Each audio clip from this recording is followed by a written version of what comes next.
This is a Geek Leader podcast, and I'm your host, John Rauda. This show is all about helping us grow as leaders, become better technologists, and improve our lives both at work and at home. I hope you enjoy the show and learn a lot.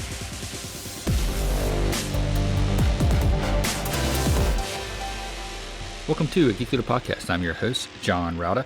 And if you could, please do me a favor and take a moment and leave a rating and review in whatever podcast player you're listening to this on, whether it's Apple Podcasts, Spotify, iHeartRadio, doesn't matter. I would greatly appreciate it.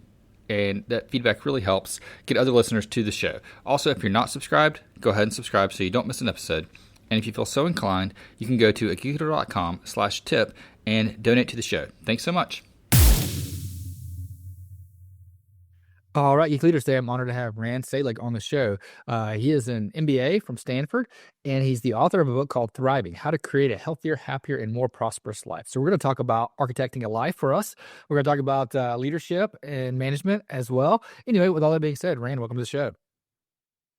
Thanks so much, John. It's a pleasure to be with you. Yeah, if you don't mind, just tell the audience a little bit about your background and kind of how you got to where you are today, and what is it exactly that you do?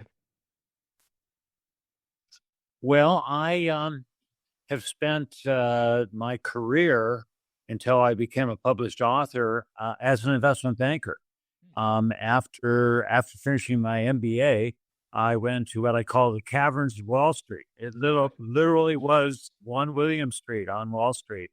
And, I quickly realized that I wasn't a great fit for the kinds of cultures that the big firms were doing. Yeah. But I had to, mature. I had to get a lot of skills underway, and it took me a dozen years to have it all together. And I finally figured out I wanted to stay as an investment banker. I was really good at it, but I wanted to have my own firm. I didn't like meetings. I wanted to pick my clients. I wanted to have a moral compass. And those are the things I could do with my own firm. And I'm very pleased to say that my firm, the Selig Capital Group, was named the best sustainable investment banking firm in the San Francisco Bay Area for 2024 by Wealth and Finance International, which is a nice feather in our cap. So along the way, though, I've been a Little League coach. I've been a Scoutmaster. I've been on 18 boards. I've been what I call a roll up your sleeves environmentalist. In other words, I'm not just sitting on boards and, having the jaw muscle working. I was actually doing the work. In our local marsh here in Mill Valley, my wife and I are the environmental stewards. And my wife kicks me and says, "Get over yourself. We pick weeds. We take out the non-native invasive." So I say, yeah, it's true. It's true. But that work needs to get done, and I'm happy to do it. And so then, I kept going to my office and looking at this giant stack of papers, which I've been collecting for decades. Started really in high school. They're papers, quotes. My book has a lot of quotes in it, which people say are really well located to amplify a point I'm making. They were articles that I'd made copies of. In some cases, they were notes from books. And I kept on looking at this stack, and I said, there's several books in that stack, and there are several books in me. And so 4 years ago, I began the process, and it's an adventure. For any of your listeners who are thinking about writing a book, I want to encourage you as best I can.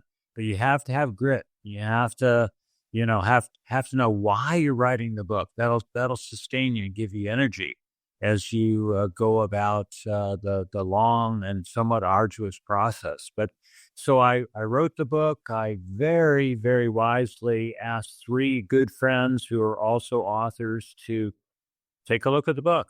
Tell me what they thought. Tell me what was missing. Be kind, but definitely give me constructive comments. And boy, all of them came back and said basically the same thing. They said no. Wow, that was like a punch in the stomach. They said, no, you were talking about making this a book for your family and special friends. no, it's got to be a much bigger book. You got to get this out in front of everybody. Everybody. It's that important a book. So that was really a terrific thing. They helped other ways. I had a content editor who was amazingly helpful, a copy editor. I hired a publisher, and that's a third of the story. So the next 2/3 is getting the word out there. And that's what I'm all about these days, is engaging with people about the themes of my book, getting on the path to thriving. Yeah. So when it comes to, writing a book and going through the process, how hard is you mentioned you had a copy editor, content editor. How difficult is it to get those notes and that feedback from the editors saying like, oh, you made it too long, you have to cut something out, or we need more here, we need less here, and being able to like go through that process? Yeah, it's again, I think if you believe in yourself, you believe that what you're doing is important. Mhm. Now, for a fiction book, you could have, I guess, different answers about that. A nonfiction book, you could have a different, I think, a more, resounding answer to that question. And I don't mean to diminish in any way. I love reading fiction books, but you have to carry through, because if you believe and trust in these people who are advising you, I mean, my content editor gave me 15 pages, and he said, "Look, I've got lots of comments. I've written 7 books myself. I've advised hundreds of authors, and you can take all of my comments or none of them. That's entirely up to you." And I read through his notes, and I said, "I'm taking 14 out of 15. They're really good." And I rejected one because it just wasn't a fit with the message I wanted to be sending in my book. But, I had to double down. It took a whole nother long cycle to go through those comments, and the copy editor. Oh my gosh, I think I write well. But the copy editor, said, no, you need a lot more commas. And very importantly, she said, you need to have more citations. I showed her what I thought was a pretty close to final manuscript with 80 citations. And she said it ended up with about 180. Wow. And she said, you get to a page in your book, and I can't tell whether it's you saying it or somebody you were referring to in the very first paragraph. You got to make that clear. And it's either got to be very distinctly your voice, or you got to cite them, even if you're citing them 2 or 3 times on the same page. So I sweated that out, because when you're doing citation, you're mentioning the page number. You're being very precise and exact. Wow. But I got through that, and a sigh of relief, and, got the cover, got the formatting, got it published on, Amazon, as well as Ingram Spark, which is the independent, all the independent bookstores, Barnes and Noble, and so on, goes there. And Library of Congress. I was just in Washington, D.C., and went to the Library of Congress. It's there. So, it's very exciting. It's a very exciting proposition. Yeah, absolutely. Um, Tell me a little bit about, what's in the book when it comes to, we're just looking at the title. You have in there that it's about creating a healthier, happier, and more prosperous life. And a lot of us are working, probably longer hours than we should be. We're putting in more effort at the office and maybe less at home. How do we make that shift and that adjustment to have that happier, healthier life? Well, the first half of the book, there's 4 sections of the book, but the first section is about thriving personally. And it's half the book because it's so foundational. Thriving personally is, the most important relationship you'll ever have in your life is with yourself. So all of those things, building character, having gratitude, having spirituality and religion, in whichever way that works for you. Um, these are really important components to taking the next step, which is thriving with others, and then thriving out in the world, and then thriving as we ever forward in life. And so, how to get there. To answer your question, John, it's a really important question. I don't know anybody who doesn't ask that question from time to time, or at some stage in their life. It's about knowing yourself. It's not about knowing what you stand for and what you don't stand for or won't stand for. And that requires some homework. And it's one of these kinds of homework, so you can't just get it done, turn in the paper, and you're done. You got to keep revisiting it every so often, because you change and the world around us is changing. So once you get to know yourself, you know what you're good at, you know what you like, you know what your values are, and you know what you're not so good at, maybe what you got to really work a little harder on. Then you can start building more about, hey, who's driving this bus? Is it me? To your point of architecting your life, I believe, and the book really talks about this repeatedly, we can be the designer of our own lives, and we can be the author of our own stories, which is a bit different. They were very related, but they are a bit different. I like to say, as a published author now, that when you're the author of your own story, you can decide what to delete and what to edit, which makes your story more interesting to you and more interesting to people hearing it. But the design your life thing is these kinds of questions. How hard do you want to be working? What do you want to be working on? I just met a guy at the gym the other day. I've known him for a long time, and he was a little bit grumpy. And I said, "Hey, Ron, I haven't seen you this way. Are you okay?" And he says, "Oh, sorry, I was just thinking about something, but I spent 30 years, the 30 years before you met me, every day going to a job I hated." And I was blown away. How could somebody do that? I asked him, and he said, "Well, I was well compensated, and I didn't take the time to figure out more about me and what I really wanted to do." He's a very talented guy. He had lots of options, but he didn't exercise his power to make those choices. So I think thriving is really all about our power to make choices about how we spend our time, who we spend our time with, what our habits are, and indeed our feelings, because those are choices too. So, when you talk to someone like Ron that you mentioned, or anybody else that hasn't made those choices, they just kind of stuck with the status quo or continue to do something that they weren't happy with. What are the main reasons why they haven't made choices to change? Well, I think, life is full of beginnings and endings and transitions. In the meanwhile, it takes a lot of courage sometimes to leave something, it may not be working all that well, but to move on to something new and have nothing, maybe nothing in the meantime, that takes a lot of courage. But life expands or contracts in proportion to how much courage we have. And I like to tell people, look, life is a series of experiments, and we all know about experiments from, like eighth grade science or something. Some experiments work out well the very first time, and some experiments work after some tinkering and tweaking, and some experiments don't work at all. And that is what life is. And I think that's assuring to people to realize, hey, okay, I've checked it out. This is not working. So now what am I going to do? What's the worst case? Did I come up with another situation that's equally bad? Oh, okay. But it could be a lot better. And, Yeah. it's a gift to yourself to push forward. And it helps to have support. It helps to have people who are around you say, look, I wouldn't do what you're proposing to do, but I support you.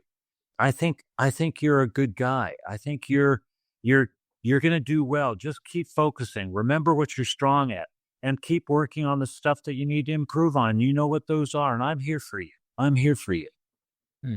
Yeah, no, that's really good advice. And I think that's one of the things that we lack a lot of is people in our corner. Having those people to support us. Uh, do you have any practical pieces of advice or tips for someone to help gain those relationships with people that will be in their corner and have their back? Well, yeah, two, John. One is that you got to cultivate those relationships. And I've made a big commitment to creating more deeper and enduring relationships. I woke up like 15 years ago and I said, wow, I'm living a really good life. I'm running my own firm. I'm making a lot of choices. I have a great family. I'm healthy. I'm engaged in a lot of different really good things. But what could make it even better? And I said, having a few more deeper friendships. And so I then said, okay, let me look through. I have a lot of friends, but okay, let me pick 6 of these to really double down, get deeper with. And I said, okay, that means I got to be vulnerable because up to now, they kind of have seen me as this really strong guy who never makes mistakes, who, is able to, make all good things turn out well. And so I said, okay, I'm going to go to those 6. I'm going to start talking to them about stuff that I'm concerned about, stuff that hasn't worked out so well, things I'm a little confused about, and ask them, invite them to give me some advice. And all 5 out of 6 immediately came forward, started giving me some really good advice, and started telling me stories about them and their vulnerabilities. And boy, yeah, I just saw one back in Washington. Great, great friendship. We could talk about anything, and we do. Um, so that would be one, to be vulnerable, to focus on relationships because they matter so much, including with our spouses or maybe our children. Yeah, Um, absolutely. so So so yeah. I was just gonna say, when it comes to like you just mentioned your spouse and your children, how is it that you keep those relationships like going? Because you're with them every day, you see them all the time, and things could get a little boring when it comes to conversations. That you know everything about you already. How do you keep that relationship going? Yeah. Well, it's a really important question, and it's not trivial. For the kids, I think you got to realize you got to keep adjusting yourself. Your relationship with your kids as they get older, as they become young adults, and then older, you need to realize, hey, you're not the dad or the mom that you were once before. You got to start asking them better questions and listen to their answers, and don't expect them to ask you questions anymore. You know, it's okay. Just and get to know who their lives. Ask them questions. I know when our kids were living here before going off to college, we would get to know their friends. What was really going on in their lives. We'd invite their friends over to for dinner with us, so we had a sense of them. We'd see them on the tennis courts and that kind of stuff. So it's a kind of respect. It's a deep kind of love, if you will, that you're allowing them to be them and just watching and participating, being there when they need it, but not forcing yourself on them. And as it relates to spouse, that's a whole another kettle of fish. And that is, I think there's a series of things that are really key. One is you have to accept or be willing to have them have friends of their own. They're not your friends. My wife and I have a number of friends in common. She has friends. I have separate friends, and that really works out. So I can ask her, "Hey, how did your lunch or your walk with, Susie go?" And she'll give me an update. But I know Susie. I've met her. So, but I wasn't at that lunch. I wasn't on that hike, and I'm happy that they went off their own because they're talking about different things. So that's when having a separateness. And also, in my case, my wife is a phenomenal artist. She also has an MBA, but she's phenomenal artist and a great docent. So I'm learning from her all the time. I'm giving her respect because she's teaching me, and I appreciate it. It's enjoyable, and I think the another just grounding element is trust. If you can get to a place of trust, then you just bring that again and again and again. Yeah, it's not the decision you might have made, but it's not like you're hiding anything. It's not like, oh, I can't tell you about what I did with that money or whatever it is. And fortunately, a lot of people have those like secret elements to their lives. And that's a very dangerous place to be in a relationship. Yeah, I agree 100%. I think trust is crucial, and you have to have that for sure. One thing you kind of mentioned when you're talking about the difference between architecting your life and authoring your story. What are those major differences there, and how is it that we can edit our story? Yeah. So when I'm talking about designing, I'm talking about making forward choices. I'm talking about, okay, what am I going to assemble in my life that is going to make my life meaningful and powerful to, little p maybe, but it's going to be a good life. I'm going to be able to put my head on the pillow and feel really good at night for the person I was today. And that's the designer. We use this word in our a lot now as balance, and I don't love that word because it sounds teeter totterish. It It does. sounds like family or work, that life or work. And I like the better word for me is integrate, because there's always a group of things, a portfolio, if you will, of things going on. It's your physical self, your emotional self, your spiritual self, of course your financial self. How you're spending your time, what your relationships are all about. Uh, there's a whole group of things, and I think if a person takes the time, and I really recommend they do, to go through it almost like a wheel and say, okay, this part of me, this part of me, this part of me. Well, how am I doing? What do I want to do? We're coming up. I don't know, John, when the show will air, but we're about to start a new year, 2025, and so it's a fantastic time to start off the year and say, okay, I'm gonna map out. I'm gonna map out the year. I'm gonna map out the me in the year that I'm gonna be looking forward to. I'm gonna look at some stuff I want to improve on. That's the designer. Now, the other part, the author of your own story. We all have a story, and in fact, I think it's really key that people get a chance to tell their story. When I'm back at a restaurant or a coffee shop and I see a person again, I get to know their name and I get to know what's going on, or do they have kids? How are they enjoying their job here? That kind of stuff. Everybody has a story and everybody wants to be seen and be affirmed for who they are.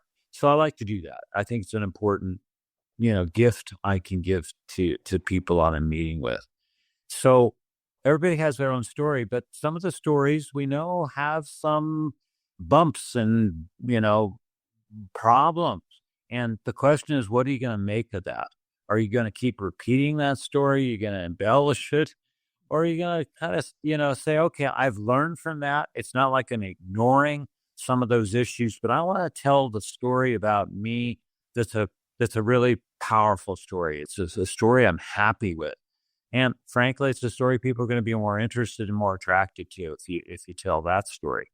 And then the author of your own story allows you to create some new alternative versions of you as you think forward over the next 5, 10, or more years. Are you going to be this? Are you going to be that? Are you going to do this? Are you going to live here? Are you going to live there?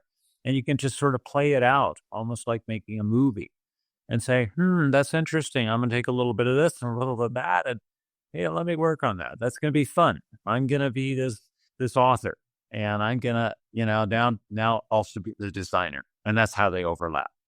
Yeah, that's good. So, with it starting a new year, pretty soon, what do you recommend to someone as far as authoring their story or creating these future choices, forward choices? Do we write them down? Do we create goals? Do we plan out and say, like, by the end of this year I want to whether it's I want to exercise more, I want to eat healthier, I want to be investing more money, saving more money, I want to have a goal of not working any weekends or whatever that is? Do we write it down, or how do we hold ourselves accountable? Yeah, it's a fantastic thing. I think we can arm ourselves, empower ourselves with tools and habits. So absolutely yes on that point, John. I think I recommend highly that people write down. But I think there's some kind of physical property. The medical people may laugh at this, but I think there's something that goes from our brain down our arm to our hand to our pencil, and it becomes, more real than if we just have thoughts, or maybe we're just talking about it to ourselves or somebody else. So then you write it down, and you write it down. You can see what's missing. You say, these 3 good points, but now let me add a 4th or a 5th. So that's one thing. You can look back at it again and again and again.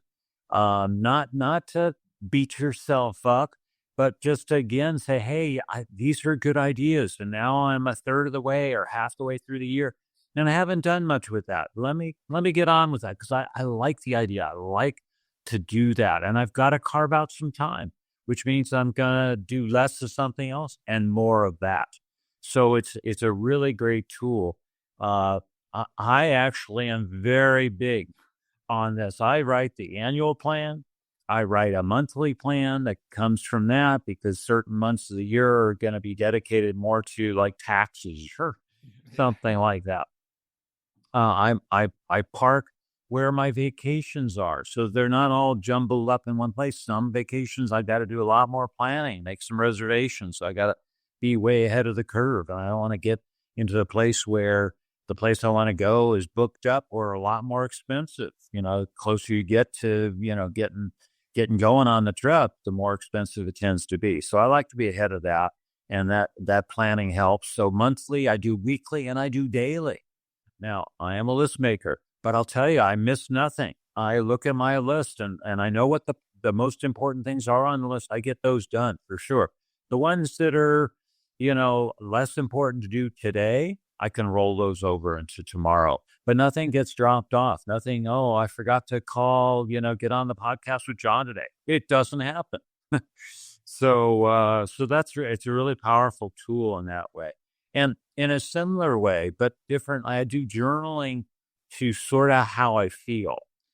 There are times when I'm feeling conflicted. I'm feeling confused about something. So I go to the pen and paper, say, what's going on? And how am I feeling? Because the conflicted feelings, there's not one emotion. It's not one just simple, clean thing of angry. No, in some cases, it's a series of things. They're all tied up together in some way. So when I write it down, I can break it into parts, and I can look and say, okay, who's involved with this? Who's involved with me feeling the way I do? And what am I feeling about, what role am I playing in this? So it's easy to point the finger, but often it's me making some choices that led to this stuff. Once I've sorted out, then I can create some options. I say, I need to go to this person and apologize, or I need to go have a conversation. So I'm all confused. They said this, but I frankly don't really understand what they meant by it. I heard it the first time. It made me upset, but maybe I didn't get it. And even if I did get it the way I thought the first time, you're just getting to know them a little bit better. You don't have to, change your view about anything. You just have to accept them a little bit more for who they are. So journaling becomes a really important thing. And then I think a third really important thing about this starting off the year is just committing to taking time regularly, whether it's if you can daily, but certainly every week, to take time to yourself, slow things down, take a walk, be by yourself, get away from great John's podcast for a few minutes, just slow it down. Maybe I like walking in nature. I can walk at whatever pace I run also, but when I'm doing the kind of thing I'm talking about, slowing things down, I'm walking and I'm stopping. I look at a bug and I go, wow, look at that. And I just smile and I enjoy things, and it gets me on top of who I am and what's important to me. And I realize, wow, I've gotten myself in a place where I'm doing 20 things, and like 10 of them don't really matter, but they're really cluttering me up. So I got to make some more better choices here. Yeah, I think that's great, and I love to, slow things down and take that time. Whether for me, it's either a lot of times I'll go for a walk, as well in the middle of the day to try to kind of break up the meetings. When I feel like I've had too many meetings in a row, I've got to, all right, let me go out for a little 15-minute walk and clear the air. And also, I like to just relax in the hot tub. I love to just sit in the hot tub by myself, with a drink and just sit there and just, ah, decompress it a bit. That's right. The sighing, the hot tub. I love that, John. I'm with you. I have my hot tub, and when I miss it, it shows up. So I think we've hit on a lot of tools and habits that can help you along this journey, especially with starting the new year. And I think, the plans are great. But what happens to me anyway, sometimes where I'll create these plans or goals and I'll miss one or something will happen and I'll fail a goal. And whenever that happens, I seem to just throw them all out. I have difficulty getting back on track, but I don't know if that's my, feelings getting in the way, but you mentioned early on that, the way you feel is a choice. Can you explain a little bit about that and how to get back on track whenever we get off? Yeah. So, there are a group of choices around feelings. I mean, there are Mhm. dozens, hundreds, whatever. But one that I like to talk about, and again, I'll talk forever about this, was being a choice about being positive. We're all of us have lives that are somewhat complicated, and the media is just so full of negativity and, the old line, if it bleeds, it leads. Meaning if it's a horrible story, it's going to get front page attention. This kind of stuff's all around us. This holiday season, so the message is about, if you're going to be happy and make everybody else happy, you're going to spend a lot of money buying stuff. These messages we have to put in perspective. So I think being positive is a choice. We can be cynical. We easily. Yeah. We can be angry. We can be afraid. These are really messy feelings that I can reject. I go through periods of time where I don't read a lot of news. Not that I am uninformed. I do get the headlines, but I don't have to dive into the nitty gritty ugliness of the story. Doesn't help me. It does not help me. It doesn't help me out in the world either. So it's a choice of being positive with other people as much as possible. Not in a sort of Pollyannish way. Oh my gosh, everything's going to be great all the time, but rather in a realistic kind of way. Being positive, believing in myself is the starting place for that. Other emotions come up. One I like to talk about is love. We live in a world that's really dominated by Hollywood stories. Love is surrounded with words like the one and only, or I found my soulmate, and these kinds of things. Well, part of that's good, and for people who feel that way, I'm happy for them. I actually have that kind of love in my life, so I'm feeling okay. But there's a bigger love, because that's kind of a private love. The bigger love is the public love, where it's just who you are showing up, and that's things like being kind and being respectful and asking people questions rather than doing all the talking like I'm doing now. So, yes, it's being curious. It's doing acts of loving kindness, whether it's for a neighbor or a family member, somebody you don't even know. Simple things like holding a door open. You see somebody walking through with their arms full of stuff. You jump forward and you open the door. You help them out. You're not waiting for the big, oh, thank you. You made all the difference in my life. But you're doing the right thing, and you know it. You know it. So these are all choices that are part of this emotional landscape that are so rich, so rich. Yeah, and I think one of the things that I noticed it just yesterday, actually, we were flying back from Orlando with the family, and I noticed that in the airport, we were getting off the plane, and this man came running behind me, past me, towards this young couple that had a baby, and was like, "Here, excuse me," and the baby had dropped a toy, and he's like, "I saw this on the plane. I wanted to catch up and give it to you." Very simple act of kindness, but and then I noticed about it is when he did that, even though he wasn't doing it to me, he wasn't being kind to me. He was being kind to some stranger that I didn't know. I didn't know him either. It made me smile. seeing another person do something kind for someone else. So it was almost like not only did he make that baby happy, obviously, but also the two parents, they were, the stranger, did something kind for my child. But the people around that saw that event happen as well were also blessed by it, in a way. And I think that's where it comes into making choices that you think may just affect that person. I'm sure it made him happier that he was able to help as well as the people around you. And, there's a ripple effect. Now I think, man, when can I have an opportunity to do something like that can, make other people happy too. So it's like this ripple effect that happens whenever someone does something kind. Yeah, absolutely. And it really points, John, to something important about happiness. I think people who chase happiness, that's pretty elusive. Happiness is the kind of thing you're just talking about now. Just being that kind of person and noticing yourself. Do you have the smile on your face? And are you putting a smile on somebody else's face? That there's something, when I'm happiest, I'm invisible. It's not about me. It's about doing this thing out in the world.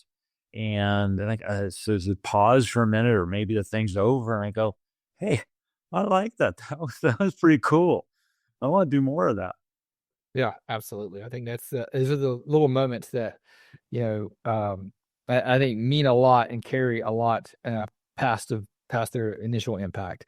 Um, Another thing that, I want to just briefly hit on is when it comes to, the choices you make at work, and being a leader at work, how is that, how can that affect the people on your team as well? Because one of the things about our audience is we're all trying to become better leaders and better managers and improve our careers in one way or another. And what I found for myself is that whenever got to the point when I realized that I was working too much, I was spending too much time in the office, not enough time at home. It was when my second kid was born. That's kind of like, I made a conscious decision to have a discussion with my boss about, I'm not going to be here late. I want to leave on time. I'm going to get home. I'm going to eat dinner with the kids. I want to put the kids in bed. And if you need me after that, after the kids are in bed, I can come back and, work later or whatever, but I'm going to have that time. And I realized at that point that my work ethic, I guess, and work habits changed. I became, almost a better worker because I realized that I'm getting out of here at 5. I got to get my stuff done. And I think that impacted my team as well, being a leader to them. How is it that you've seen leadership impact the out of work life for people? Yeah, it's great. Good arena for us to engage with, John. And your story about talking to your boss is what I call managing up. It's important. It's important, whether it's with parents or bosses, to go have that conversation. Here's what's happening, and here's what I'd like to do instead, and I'd like to work with you to make sure that's going to work out well for me and you as well. And that managing up process is something a lot of people shy away from, but it's an important thing. Again, who's driving the bus? To answer this question, before we get into the specific answer, I just want to help your listeners. We use those words management and leadership somewhat interchangeably, but they're really, really powerfully different words and concepts and functions. There's a great quote that I have in my book by Stephen Covey, who's amazing author and a great person. He's unfortunately passed away. But Stephen Covey said, management is the operational efficiency of climbing the ladder to achieve a success or a goal, whereas leadership is making sure the ladder is put on the right wall. So in a simpler sort of way, management is doing things right, and leadership is doing the right things. So it's really important for somebody to sort out. Very few people, and in fact, I can only think of like nobody who is really good at both. Yeah. Most people all the people I've ever come across in my life, and including me, are better at one or the other. In my case, I'm a much better leader than I am a manager, because I have vision and I can articulate it and I can inspire action towards that. And that's when I need the team around me to manage the process and to make sure it gets implemented. And I'm helping culture. And I'm getting better over the many decades at managing. I'm good at project management. The people management is always a little bit challenging for me. So I know that about myself. And so that causes me when I go into a meeting or I go into a new group, I say, okay, take some extra time. Just be that better manager. Your vision, your leadership, okay, go for it. But invite people in. Invite people, keep inviting people in. No matter how powerful your story is, keep inviting people in. That'll make it more powerful and they'll allow them to really start steering and managing better. So it's kind of if you have three concentric circles, the inner circle is the why. You've talked about that, John. The why, then the how, and then the what. And if you start as a leader with the why, boy, you're going to get a lot of resonance. It's kind of like if we believe, and you say this in A, B, and C, then we can do X, Y, and Z. But it starts with we believe in this, and that's who we are and what we're trying to accomplish. And that's the how. Or sorry, that's the why. That's the why. Yeah. So I think now getting back to your core question, if you're holding those things, you say, okay, I'm a good leader and I'm going to get to be a better leader, or I'm a good manager, I'm going to be a better manager. Then you take that in wherever you are being that person. And it could be at work, but it also could be in your personal life. Because you're managing yourself and you're managing the things around you. So that doesn't necessarily mean that you're at the office or, wearing your uniform or something. So I think it does show up very much in the totality of our lives. We tend to think about management leadership in a very narrow, like, oh, that's doing my job, Yeah. But it's bigger than that. It's much bigger than that. It's who we are all the time. Yeah, absolutely. And I've noticed there's a lot of crossover between management and leadership at work and at home because, the things that I have to do to lead my children, follow, very closely to what I have to do at work to lead my employees as well. So it's, not saying my employees are children, but a lot of it, works well both ways. And I'll learn something at work and say, wow, this really helped. I'm going to try this at home, and vice versa. And it's been, kind of like an experiment, you talked about earlier, you have to experiment with different things and see what works and what doesn't work. And, one simple example is, my wife and I were doing this video thing about parenting. And one of the things that I said is instead of like yelling at your kids for not getting something done, when you notice they haven't done something that you told them to do, just ask them, what's your plan for getting this done? What's your plan for this? What's your plan for that? That shows them that you notice it's not done, but you're not yelling at them. You're giving them the benefit of the doubt that they have a plan and they have the opportunity to articulate it. So I said, I'm going to try that at work. The next time I have a report that someone's supposed to turn in and they haven't done it yet, I'll just say, hey, what's your plan for getting this report to me? And see what the answer is. And sure enough, that works almost every time. And love that. Thank you, John. That is really, really great. I remember when my kids were, I don't know, pretty little, 3, 4, 5 years old. Mm-hmm. Here I was managing a big operation already. And I realized that they weren't doing what I told them to do or what they said they were going to do. And so I got impatient with them. And then I realized, I was impatient first with the people at the office. Mm-hmm. And then I came home and I saw my kids. And I said, my kids are really great kids. So there's a disconnect going on here. And the disconnect is me. I've been impatient. I expect to be able to tell this 3-year-old, 4-year-old one time in the language I would use, and they're supposed to get it and immediately figure out how to go forward. And I said, well, if my little kids are struggling with that, then they need me to calmly use different words, maybe different story, explain something to them, and then they would do it. I say, well, let me take that back to the office. Because even though I'm dealing with supposedly full-on adults, maybe they didn't get it the first time either, and being angry with them and berating them is not going to work. So it fits very much with your story, John. It's a great story. What's your plan?